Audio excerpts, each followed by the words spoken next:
Man, guitar was so much better when I was growing up. You know how many times I heard that? Many, many times. And each time I would hear that, I would think that, there we go, here's the nostalgia of the old man speaking. I mean, you're wrong, but that's fine, you can believe that. Well, it turns out, they may have been right. So I started playing guitar in the mid-90s. 1993, I got my first electric guitar, and at the time it was all about lead playing. I was into the hard rock scene, you know. I was 15 years old and I just wanted to be cool. And my guitar heroes at the time were Slash, Kirk Hammett, and Joe Satriani. So soon after receiving my first electric guitar, I started taking guitar lessons with this local guy, Richard. Richard was a really cool guy. We connected on a lot of different things, but we didn't really connect on musical taste. See, Richard was an older guy and he was old school. I was all about those modern bands, and Richard, to my taste, was kind of stuck in the 60s. Richard was all about Hendrix, Jimmy Page, Tony Iommi. I mean, cool bands, but to my tastes, it is a little too old school. I mean, yeah, there were some cool things in the older bands that I recognized, but man, not as cool as what I grew up with. And so years passed, and I was always really interested in the modern guitar world, always thinking that we are pushing the envelope forward. It's better and better. And now the gap between what's being heard today and these older guys is, of course, even wider. But still today, those early guys are seen as the ones that started it all. And I never really understood it until recently. And that's because I wasn't really using the right filter, but more on that later. This is what modern guitar sounds like. This is what it sounded like, 50, 60 years ago. Drastic difference, right? In a lot of ways, today's instrumental guitar music is a lot more polished.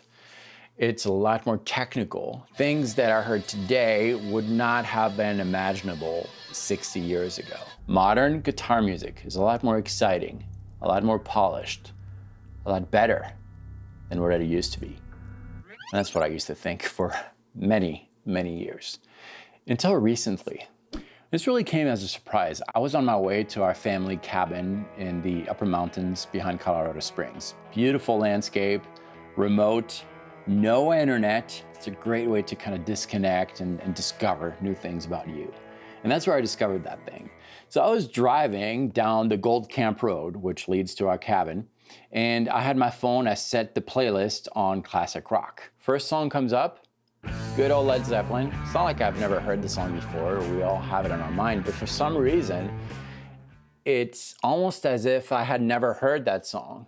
I don't know what it was, if it was the beautiful setting or just me with no distractions, or I'm not sure, but I heard it very differently. See, the 15-year-old me would have heard that song and thought it was sloppy, uncontrolled, and kind of unpolished overall. But for some reason, here I was in my mid-40s, hearing the same exact song I had heard on and off in the last few decades, and it sounded new and exciting and fresh. So sure, some might say, well, you're getting old, man. But I think it's something else. What I perceived in that song was the original intent that Jimmy was using when he was playing. I was able to understand that what I had perceived as sloppy and uncontrolled when I was 15 was actually because this thing that Jimmy was playing was new and exciting and fresh. And the reason of all those imperfections was not because Jimmy was a lazy player, but it's because Jimmy didn't want to lose that exciting feeling that he had when he first discovered that riff. All right, so the second track comes on. This time it's Jimi Hendrix, and I hear it too. The same exact, maybe lack of polished music comes through.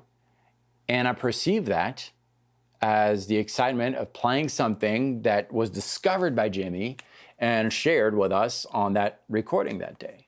Same thing with all the songs in the playlist. There was this raw, organic, exciting purpose behind all the songs that I heard. Now, the guitar player in me had to understand, how can I use what I heard in my own music today? And is that even possible? Because, I mean, the electric guitar has now been around for quite a while. Is there anything new to discover with that? So that gets a little tricky, right? Because now, 2022, we've heard so many cool things with the guitar, the electric guitar. And there's so many things that have been done. And the guitar itself facilitates all those things, right? We have better instruments, better gear, better technique. So how can a modern guitar player bring out through his music the sense of excitement and awe of playing something that has never really been heard before? Now, before I answer that, I need to clarify something. I am not saying that today's guitar music is not pushing the boundaries. Those boundaries are being pushed every single day, and there's a lot of really awesome modern guitar players that I admire quite a bit and that I really love that are doing it. I mean, I'm thinking of Tosin Abasi, Yvette Young, Jean-Pierre de la Feuille. I mean, those guys are pushing the limits, but that's not really what I'm talking about. You know, think back when you first picked up the guitar, you didn't know any chords, you didn't know any riffs, any scales, and you started messing around with it. You had that excitement, right, of discovering something new. And if you had recorded that thing that you discovered, it would be heard. And that's the thing that I'm after. That's the thing that we hear in those older records. And that's the thing that really caught my ear on that drive down the Gold Camp in the mountains. I heard it in those albums. I heard it when those guys played. I'll state the obvious thing. We are already probably too knowledgeable in terms of guitar to go back to that initial state of mind we had when we first held our guitar in our hands. There was no expectation. We didn't know how to use that thing. So we used our creativity to just figure things out. That's what I'm talking about. So I tried different things. I tried to go the tone route. Maybe changing to a sound that I'm not used to playing would bring back that initial childlike feeling that I would get with something new. Well, that didn't really work. It was just kind of awkward. So I tried going the open tuning route.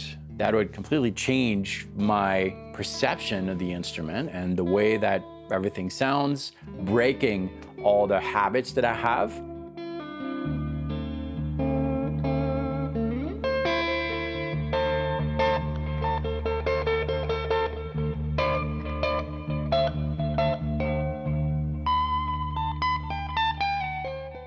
And that kind of worked, but that wasn't really a permanent solution because I didn't want to change open tunings every other song. And then I tried using different types of guitars. Maybe that would reinitiate that spark that I had when I started to play.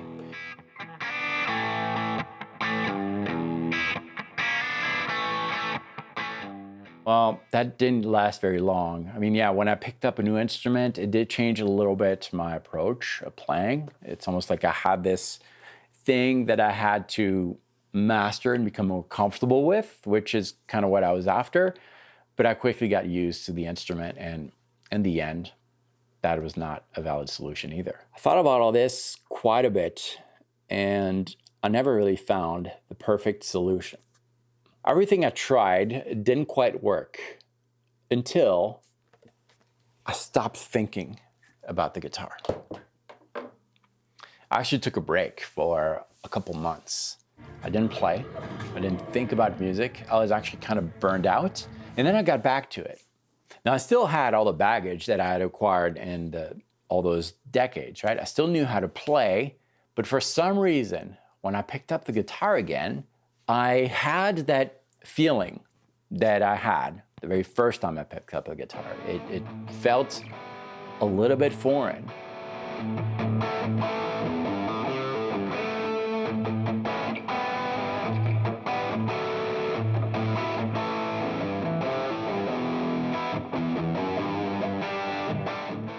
And then I realized that that thing that I was missing and that I had heard on that way to our family cabin in the mountains of Colorado was actually a mindset thing.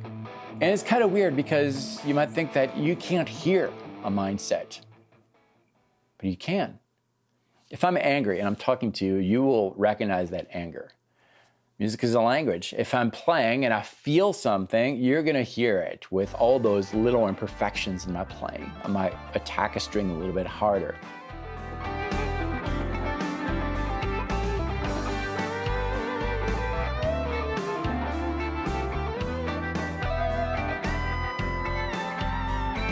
I might play a little bit before the beat or after the beat. All those little imperfections are going to be perceived as emotions when I'm playing. And that's really what caught my ear when I was listening to those older guys. And instead of thinking, what am I supposed to do with this? I started thinking, what can I do with this? And that really helped quite a bit. Just a simple mindset allowed me to write songs that are more exciting, riffs that are more engaging, just newer things. Even if they were not completely new, they added this extra sound to my playing that was a little imperfect, but richer in emotions and feelings.